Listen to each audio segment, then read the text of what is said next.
राम कृष्ण हरी.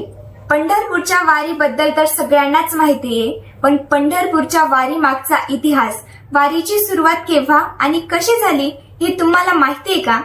चला तर मग आज आषाढी एकादशीचं औचित्य साधून मी तुम्हाला हा अद्भुत इतिहास सांगते.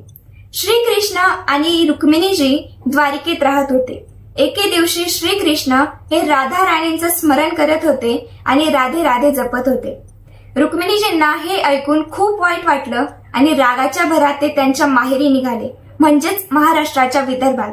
रस्त्यात त्या पंढरपुरातील दिंडीरवन येथे थांबल्या आणि श्रीकृष्णही त्यांच्या मागे मागे पंढरपूरला निघाले. रस्त्यात त्यांना भक्त पुंडलिकांची आठवण झाली. पुंडलिकांना भेटायला ते त्यांच्या घरी गेले तेव्हा पुंडलिक हे त्यांच्या आई वडिलांची सेवा करीत होते.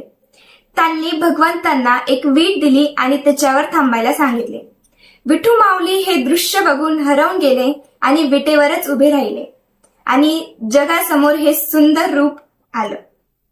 सगळे देवगण हे दृश्य बघायला तेथे जमले आणि साक्षात श्री महादेव हे संपूर्ण कुटुंबासोबत कैलाश पर्वतावरून पायी वारी करत पंढरपूरला आले आणि त्या दिवसांपासून पंढरपूरच्या वारीची सुरुवात झाली. असा हा पंढरपूरच्या वारी मागचा अद्भुत इतिहास होता. राम कृष्ण हरी.